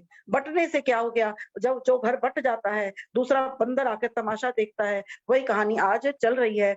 उनके त्याग और अहिंसा के कारण दूरदर्शिता अगर करते तो शायद उनके अनुयायी, उन्होंने तो नहीं शुरू की मूर्ति पूजा, उनके अनुयायियों ने मूर्ति पूजा शुरू कर दी। तो ये अपनी जैन मुनि को आर्य का कहते थे, आर्य का, आर्य पुरुष। बिल्कुल बातें तो सारी वही थी, लेकिन ब्राह्मणों के कपोल कल्पित कहानियों ने जैन जी को, महावीर जी को जैन धर्म बनाने के लिए मजबूर कर दिया। और श्रावक कहते हैं, ब्राह्मण को ही श्रावक कहते हैं। जिसको हम ब्राह्मण कहते हैं ना, उसको श्रावक कहते हैं। आपको पता है हमारे यहाँ भी उपदेश 4 प्रकार से ग्रहण किया जाता है। एक है श्रवण, एक है मनन, एक है निधिध्यासन और एक है साक्षात्कार। तो ये ब्राह्मण को श्रावक कहते हैं, हम ब्राह्मण कहते हैं। यहाँ पर अंतर इन्होंने कर लिया। उसका देखिए, लड़की को अगर वो कन्या घर छोड़ती है तो हमारे यहाँ भी कहते हैं कि स्त्री पूरे धर्म को मानने का अधिकार रखती है। और ये भी कहते हैं कि जैन धर्म भी कहते हैं कि कोई महिला ऐसी नहीं है जो जैन धर्म को स्वीकार नहीं कर सकती। आप ये देखते होंगे कितनी ब्रह्म जैन मुनियां कितनी हमारे सामने हैं जो सफेद वस्त्र धारण करती हैं। वो तो अपने मुंह पर जो ये लगाते हैं, जिसको आज हम मास्क कह देते हैं, वो इसलिए लगाते हैं कि वायु भी छन छन कर जाए। यानी इतनी अहिंसा, इतनी मन में अहिंसा कि पैर भी, चप्पल भी नहीं पहननी है कि कहीं कीड़े मकोड़े ना आ जाए और हमारे नीचे ना दब जाए। जबकि स्थिति तो वही है कि पैर तो नीचे पड़ेगा ही, चप्पल पड़े या पैर पड़े, लेकिन बात तो मनोभावना की है कि किस प्रकार इनके मन में हिंसा फूट फूट कर भरी हुई है। इवन वस्त्रों तक का त्याग आप देखिए। फिर श्वेतांबर दिगंबर बाद में 2 मजहब बन गए और जो कहने लगे कि हमें तो वस्त्र भी नहीं चाहिए, वैराग्य। लेकिन समय की मांग की कहती है कि वस्त्रों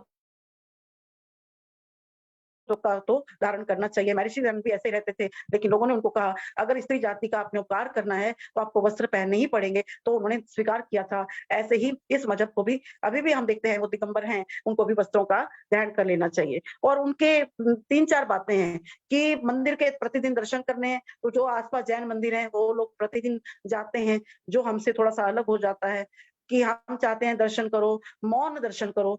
जाप बोलने से ईश्वर की बात तो बोली जा ही नहीं सकती। वो अगर जाप करना है तो एकांत में किया जाता है, और यही जैन मुनि कहते हैं कि बोल बोल के, जैसे हम लोग बोल बोल के आजकल जाप कर रहे हैं, नहीं जाप होता वो तो उल्टा अपनी शक्ति को क्षीण करने वाली बात है। बोलने से तो उल्टा शक्ति क्षीण होती है, तो वो ध्यान में कैसे लगेगी। उन्होंने कहा मौन रहो, जितना हो सकता है मौन ध्यान।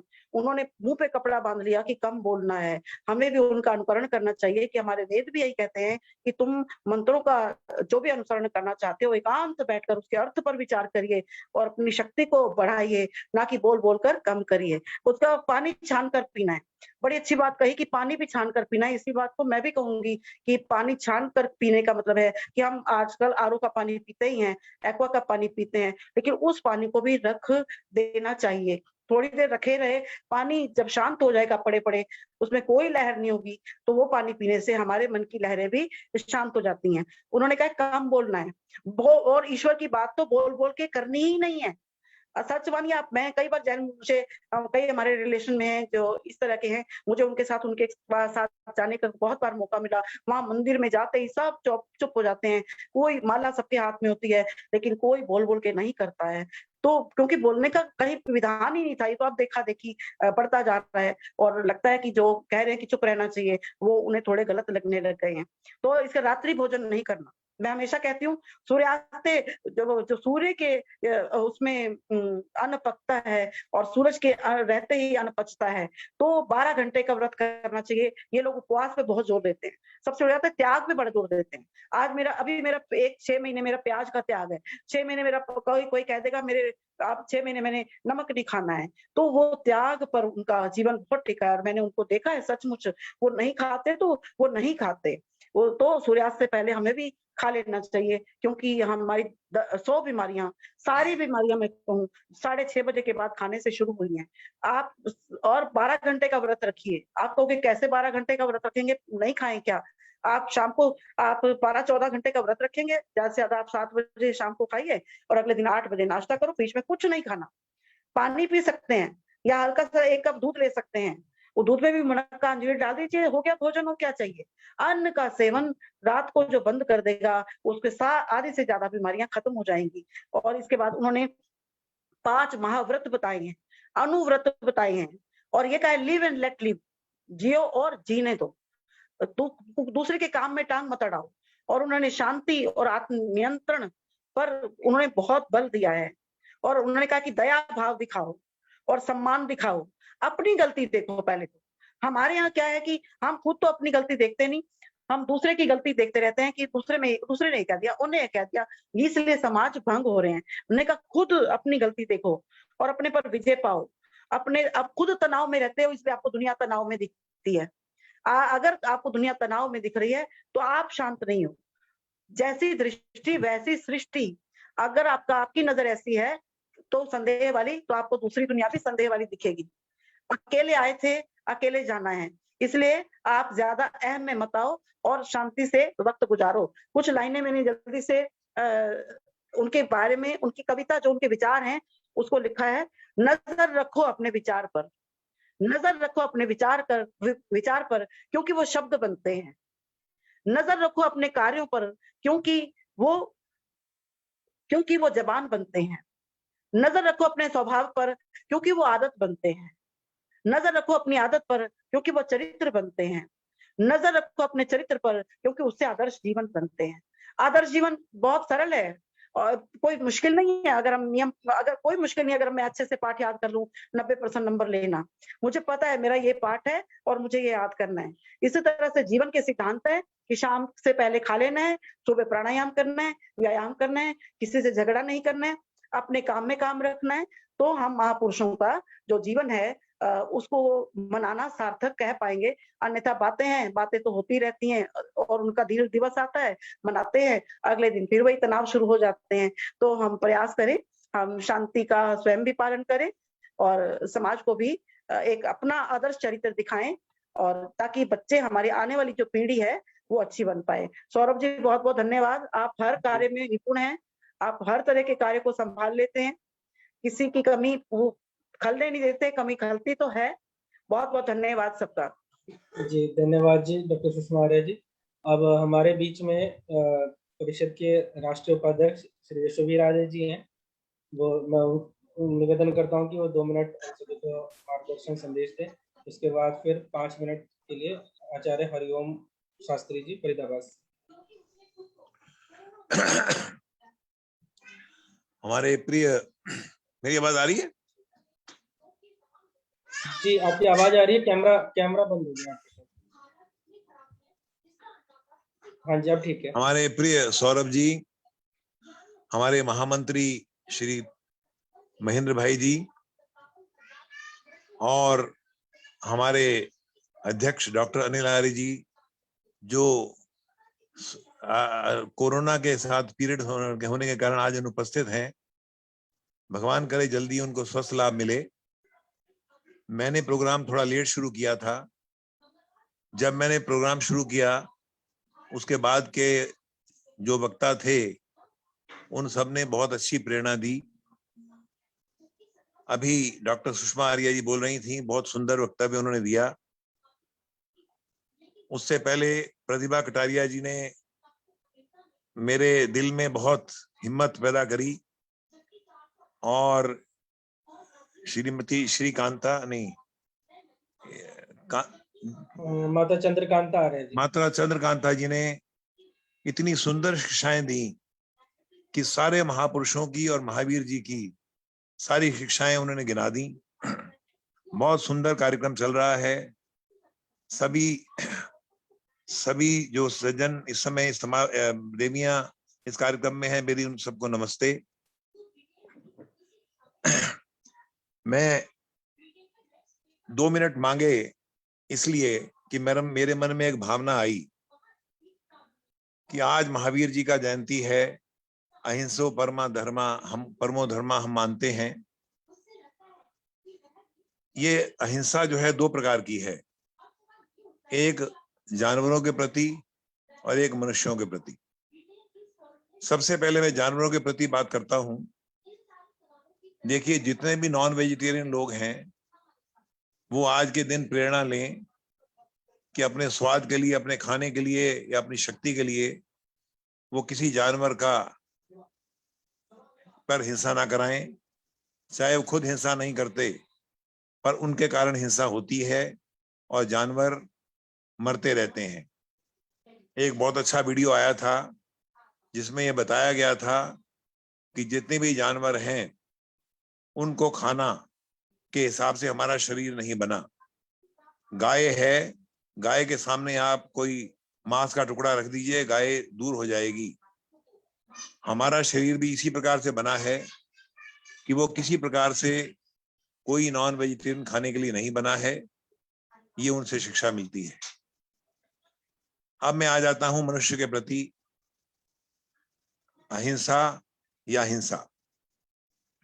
यहां पर मेरे पिताजी श्री हरिदेव आर्य जी कहते थे, पहले किसी को छेड़ो नहीं, और अगर कोई छेड़े तो उसे छोड़ो नहीं। भारतवर्ष के प्रधानमंत्री और भारतवर्ष का भी आज यही सिद्धांत है कि हम पहला अटैक नहीं करेंगे। हमारा पड़ोसी पाकिस्तान हमारे ऊपर हमला करता रहता है, हिंसा करता रहता है। अगर हम अहिंसा परमो धर्मा के सिद्धांत को लेकर चलते रहे तो हम पाकिस्तान जैसे दुश्मन को हम रास्ता नहीं दिखा पाएंगे। प्रतिभा जी ने बहुत अच्छी कविता कही, और उस कविता के अंदर कहा कि जो व्यक्ति हमको, हमारे प्रति एक शरीफ आदमी को, एक सीधे आदमी को परेशान करता है, उसको किसी प्रकार से भी छोड़ना नहीं चाहिए। मुझे वो कविता याद आ रही है मनीषी जी की, हिंसा बहुत जरूरी है, किन किन हालतों में हिंसा बहुत जरूरी है। अहिंसा बहुत अच्छी है, हम सबके सब अहिंसा को मानते हैं, परंतु कुछ हालतों में हिंसा भी बहुत जरूरी है। और विशेषकर हमारा हिंदू धर्म, हमारे हिंदू भाई आज की तारीख में अहिंसा परमो धर्मा के अनुसार कमजोर होते जा रहे हैं। हम हिंदू एक ही देश में बंटते जा रहे हैं। पहले तो एक देश रह गया, पहले नेपाल भी था, अब अकेला भारतवर्ष रह गया, उसके अंदर भी हिंदू जो हैं डर के रह रहे हैं। तो हिंदू भाइयों से मेरी प्रार्थना है कि अहिंसा परमो धर्मा को जरूर मानो, परंतु जहां हिंसा जरूरी है वहां जरूरी है। कोई कमजोर व्यक्ति ना ही कोई अच्छा काम कर सकता है। डर के रहना नहीं चाहिए। जहां हिंसा जरूरी है वहां हिंसा जरूर करें, और किसी को तंग ना करें, किसी को परेशान ना करें, किसी को फालतू दिक्कत ना करें, किसी के प्रति हिंसा ना करें। परंतु जो व्यक्ति आपके प्रति हिंसा करे उस व्यक्ति के प्रति जरूर हिंसा करें, चाहे वो पाकिस्तान हो, चाहे वो चाइना हो, और चाहे वो हमारे हिंदू धर्म का दुश्मन हो। इन्हीं शब्दों के साथ मैं संजय जी का, मैं सौरभ जी का धन्यवाद करता हूं।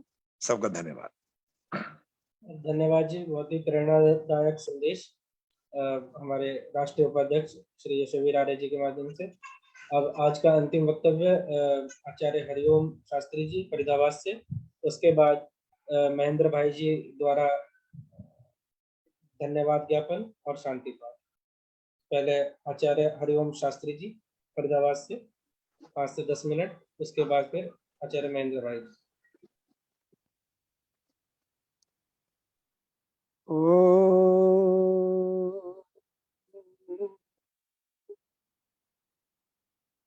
त्वं हिनः पिता वसो त्वं माता शतक्रतो बभूववित् अगाते सुम्नमीमहे अगाते सुम्नमीमहे।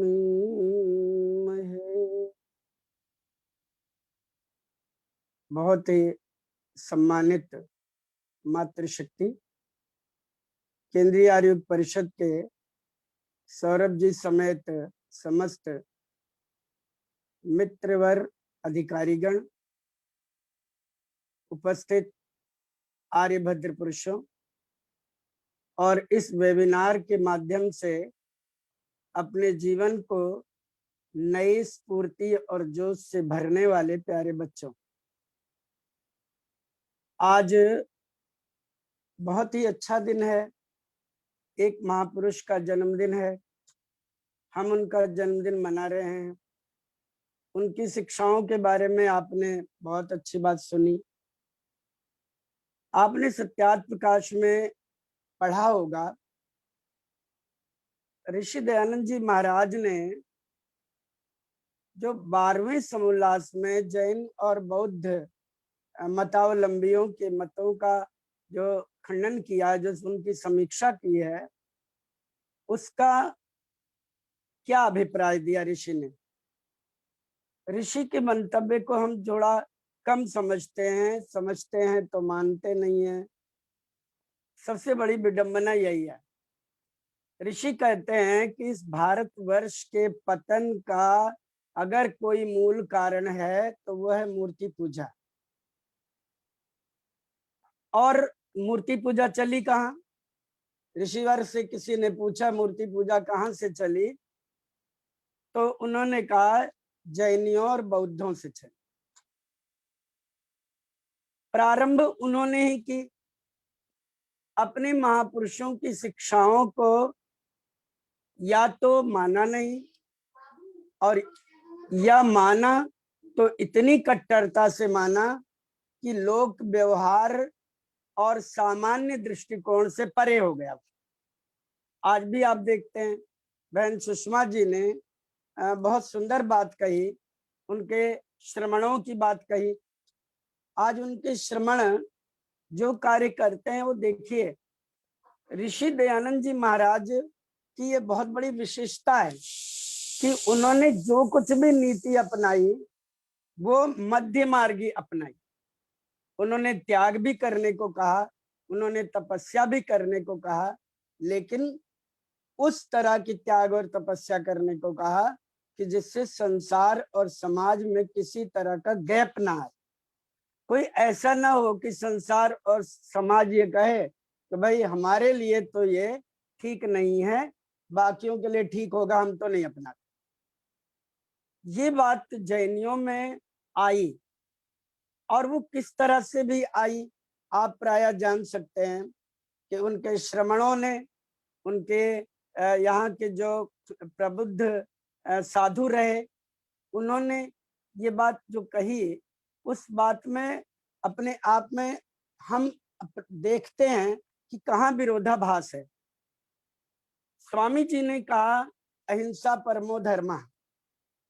अभी आदरणीय यशोवीर जी ने बहुत सुंदर बात कही कि केवल आंख बंद करके हम अहिंसा को माने, ये उचित नहीं है।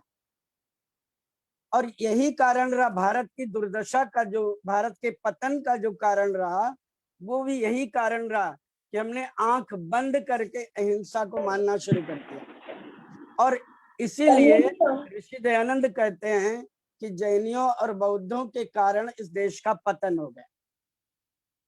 उन्होंने ये तो किया कि हमें अहिंसा करनी है, हिंसा नहीं करनी है, लेकिन ये नहीं बताया कि अहिंसा कहाँ करनी है और कहाँ नहीं करनी है। कई जगह ऐसी होती है जहां पर अहिंसा जो है वरदान है, लेकिन कई जगह ऐसी होते हैं जहां पर अहिंसा अभिशाप बन जाती है। यही लाभ उठा करके विदेशियों ने हमारे देश पर आक्रमण किया, और हमने उन व्रतों को ना समझ करके बिल्कुल अंधा अनुकरण किया, और उसका परिणाम ये रहा कि हम अपने देश की दुर्दशा में भागीदार बन गए। और 100 वर्ष तक नहीं, 50 वर्ष तक नहीं, 200-400 वर्ष तक नहीं, पूरे 1213 वर्षों तक हम परतंत्र रहे, और पता नहीं कितना दुख हमने भोगा। तो मातृशक्ति और भद्र पुरुषों, ये बात तो ठीक है कि आचार्य महावीर तीर्थंकर जी महाराज ने जब ब्राह्मणों के तथाकथित इस सूत्र को सुना कि वैदिकी हिंसा हिंसा न भवति, अर्थात जो वेद में बात कही है या वेद से रिलेटेड जो हिंसा होती है उसको हिंसा नहीं कहते। जैसे यज्ञ में डाल दो पशुओं को, मार करके डाल दो, जिंदा डाल दो, ये हिंसा नहीं है।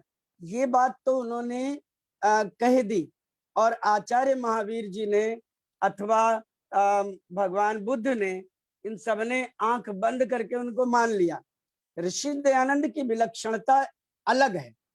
ऋषि दयानंद जी की विलक्षणता ये है कि ऋषिवर ने एकदम प्रश्न किया और पंडितों से या अपने परपक्षियों से कहा कि दिखाओ कहाँ लिखा है वेद में ये हिंसा या इस तरह की बातें वेद में कहाँ लिखी है, ये मुझे दिखाओ।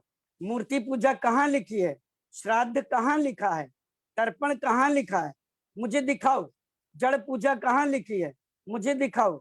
और कोई दिखा नहीं पाया। ऋषि में और आचार्य महावीर आदि में अथवा भगवान बुद्ध आदि में यही फर्क है। उन्होंने दूसरों की कही बात को अक्षरशः आंख बंद करके पालन कर लिया, क्योंकि दुर्भाग्य से उन्होंने वेद नहीं पढ़े, वेद से संबंधित ग्रंथ नहीं पढ़े। ये कष्टकारक रहा। अगर वो पढ़ लेते और फिर वो पूछते, विधर्मियों से पूछते अथवा अधर्मियों से पूछते अथवा हिंसकों से पूछते कि तुम जो हिंसा कर रहे हो वेद आदि के नाम पर, दिखाओ कहाँ लिखा है, तब तो उनका मुंह बंद हो जाता। तब तो हो सकता था कि भगवान महावीर को अथवा महात्मा बुद्ध को किसी और पंथ को चलाने की आवश्यकता ना पड़ती। आज भी आपको शायद पता होगा, जैनियों में जो साधु बनते हैं ना, सन्यासी बनते हैं, बड़ी कठोर तपस्या करते हैं। हमारे यहाँ जो साधु बनते हैं वो तो चोटी के 5 बाल रखे जाते हैं उनके, बाकी सब शौर कर्म करा दिए जाते हैं। नाई सिर मूड़ देता है और उन बालों को उखाड़ा जाता है एक एक करके। कितना दर्द होता होगा। और जैनियों में तो पूरे सिर के बाल पूरे रहते हैं और उनको एक एक करके उखाड़ा जाता है और ये महसूस कराया जाता है, ये पता लगाया जाता है कि तुम कितना दर्द सह सकते हो। ऋषि दयानंद जी ने इसको नहीं माना। ऋषि कहते ये तो बेकार की बातें हैं, कहते ये शरीर है, शरीर में सुख दुख का तो अनुभव होगा, कम से कम तब तक होगा जब तक ये शरीर रहेगा, तो ये अत्याचार है। तो मेरे कहने का तात्पर्य ये रहा कि भगवान महावीर के जन्म दिवस को हम मनाएं, अच्छी बात है, लेकिन उनकी जो सिद्धांत हैं उस सिद्धांत को बढ़ा चढ़ा कर कह करके उसकी प्रशंसा करें और उसके ऊपर अंधा अनुकरण करने की कोशिश करें, ये गलत है। ऋषि दयानंद जी जैसा बनना चाहिए। काश अगर ये महापुरुष जन ऋषि दयानंद जी जैसे बन जाते और उनसे कह देते, पर पक्षियों से कह देते, दूसरे विचारधाराओं वालों से कहते कि बताओ कहाँ लिखा है वेद ने हिंसा कहाँ लिखी है, यज्ञ में हिंसा कहाँ लिखी है बताओ, यज्ञ में पशु बलि कहाँ लिखी है बताओ, तो संभवतः भारत को एक नया रास्ता मिलता और मूर्ति पूजा फिर प्रचलित ही नहीं होती। और अगर मूर्ति पूजा प्रचलित नहीं होती तो आप समझ लीजिए कि भारत की दुर्दशा भी नहीं होती, भारत इतने वर्षों तक गुलाम नहीं होता, ये सोने की चिड़िया भारत जो है ये कंगाल नहीं होता। और आज भी लगभग वही बीमारियां हमारे यहाँ चलती आ रही हैं कि हम जड़ को भगवान मान करके और वो कार्य करते हैं। हम जीवित रहते माता पिता आदि देवताओं की पूजा नहीं कर पाते, उनकी सेवा नहीं कर पाते, पर जब वो उनकी मृत्यु हो जाती तो उनके नाम पर श्राद्ध करते हैं, तर्पण करते हैं, पता नहीं कौन कौन से तीर्थों पर जाकर सिर पटकते हैं। तो ये तो तर्क और प्रमाण दोनों से रहित हो जाता है। तो मैं परमात्मा से प्रार्थना करूंगा, परम पिता परमेश्वर हमें सद्बुद्धि दे, हमें मार्गदर्शन दे, हम ऋषि दयानंद जी महाराज के पद चिन्हों पर चल करके तर्क और प्रमाण दोनों के आधार पर अपने सिद्धांत की प्रमाणिकता को समझें और वेद आदि सत्य शास्त्रों का स्वाध्याय करके खूब अधिक मर्मज्ञ बने और तथाकथित इधर उधर की बातों से दूर रहें। आपका सौरभ जी हृदय से धन्यवाद, आपने मुझे समय दिया, इसके लिए मैं आपका हृदय से आभारी हूँ। परमात्मा करे इसी तरह से आपके नेतृत्व में, डॉक्टर अनिल आर्य जी के नेतृत्व में ये वेबिनार इसी तरह से चलता रहे। आपका हृदय से आभार, बहुत बहुत धन्यवाद। बहुत बहुत धन्यवाद आचार्य जी, आपका उद्बोधन उत्तम कोटि का और वो भी बिल्कुल सरल शब्दों में आपने बहुत अच्छा व्याख्यान दिया, मैं आपका धन्यवाद करता हूँ। अब मैं अंत में परिषद के राष्ट्रीय महामंत्री श्री महेंद्र भाई जी से निवेदन करता हूँ कि वो आए और धन्यवाद और शांति पाठ श्री महेंद्र भाई जी।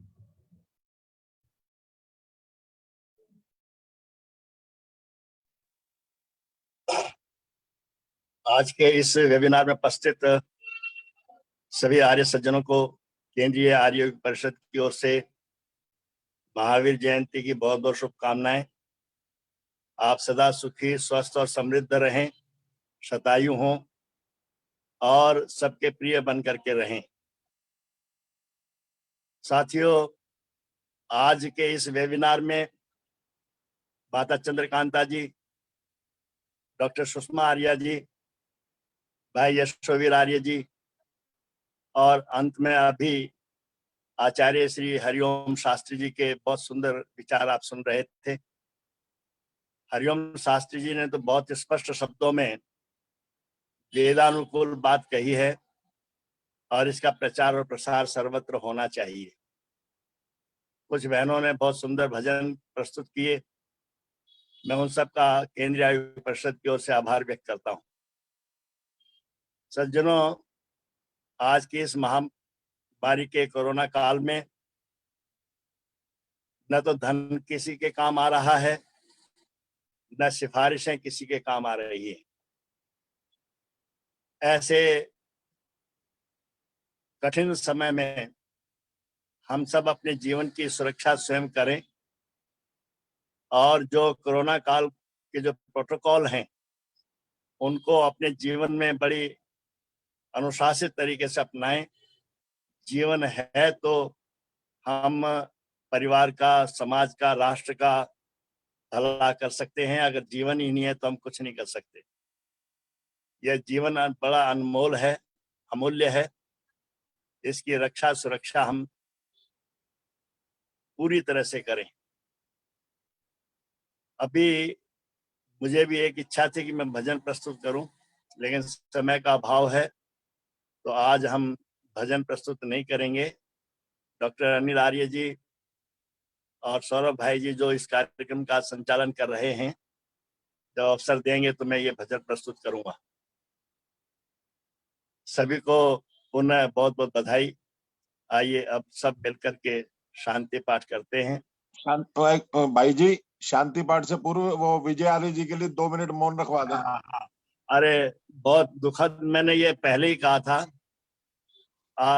बहुत आर्य समाज के बहुत दिग्गज कार्यकर्ता कहो, प्रधान कहो, आर्य नेत्री कहो, नेता कहो, श्री दर्शन कुमार अग्निहोत्री जी की भगिनी सुता श्रीमती सुनीता बुद्धि राजा और दिनेश दत्त आर्य जी जो प्रसिद्ध भजनोपदेशक हैं, और कल आज ही सूचना मिली है श्री विजय आर्य गर्ग जो आर्य समाज इंदिरापुरम के प्रधान हैं, बड़े उत्साही कार्यकर्ता रहे आर्य समाज के। कई बार मुझे उनके कार्यक्रमों में जाने का अवसर भी मिला। उनके घर पर उनके सुपौत्र का नामकरण संस्कार, पुंसवन संस्कार, सीमंतोन्नयन संस्कार करवाने का भी उन्होंने मुझको अवसर दिया। उनका चले जाना वास्तव में आर्य समाज की बहुत भारी क्षति है, और विशेषकर आर्य समाज इंदिरापुरम की, जिनके नेतृत्व में ये बहुत शानदार कार्यक्रम आर्य समाज इंदिरापुरम में गाजियाबाद क्षेत्र में चल रहा था। उन्होंने आर्य समाजों को संगठित करके बहुत अच्छा कीर्तिमान स्थापित किया है। मैं केंद्रीय आर्य योग परिषद की ओर से भावभीनी विनम्र श्रद्धांजलि देता हूं, और उनके परिवार को इस दुखद विछोह को सहन करने की असीम शक्ति, बुद्धि, सामर्थ्य प्रदान करने की ईश्वर से प्रार्थना करता हूं। मित्रों, ये कठिन समय है। मैंने बार बार कहा है कि अपने जीवन की सुरक्षा कीजिए। मैं भी स्वयं लगभग मुझे 10 दिन हो गए हैं घर से बाहर निकले। जो भी कार्यक्रम हो रहा है सब फोन पर हो रहा है, और सबका हालचाल भी पूछ रहा हूं। तो आप भी अपने परिवार के सदस्यों का, मित्रों का हालचाल केवल फोन के माध्यम से, मोबाइल के माध्यम से पूछते रहिएगा, उनका उत्साहवर्धन करते रहिएगा, क्योंकि ये ईश्वर की अजीब लीला है। कब, कहाँ और कैसे किसके साथ क्या हो जाए कोई जानता नहीं है। इसलिए अपने आप की सुरक्षा सबकी सुरक्षा है, सबकी सुरक्षा में आपकी सुरक्षा है। अब मैं श्री प्रवीण आर्य जी, केंद्रीय आर्य योग परिषद उत्तर प्रदेश के महामंत्री और हमारे हनुमान के रूप में जाने वाले कर्मठ योद्धा, उनसे प्रार्थना करता हूं कि 2 शब्द जो है वो भी अपने व्यक्त करें और शांति पाठ भी करा दें। आवाज नहीं आ रही आपकी।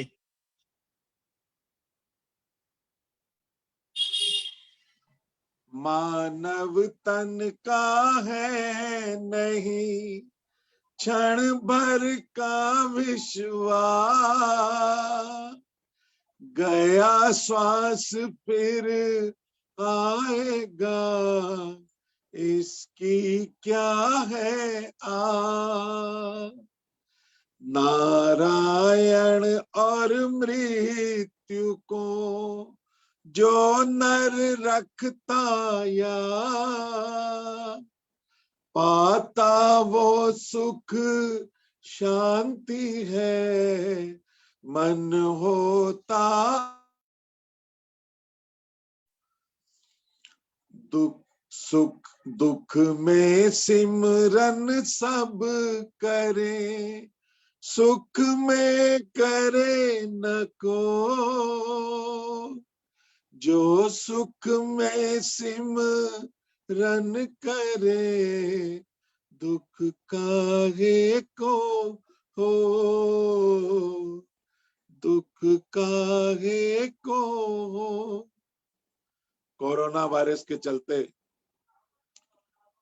श्रद्धेय विजय आर्य गर्ग जी कल रात 10 बजे यही लीला इस संसार को छोड़कर चले गए। हम उनके को विनम्र श्रद्धांजलि अर्पित करते हुए 2 मिनट का मौन करेंगे। गहरा लंबा सांस भर के।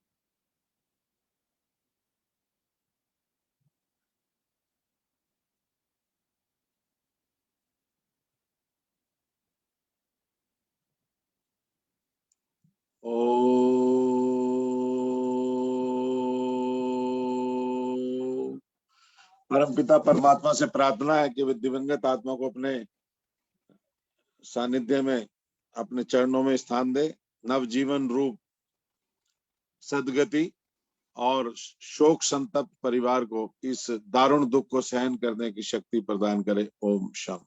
धन्यवाद। जी, शांति पाठ आप करा दीजिए। ओम द्यौ शांतिरंतरिक्षध्वं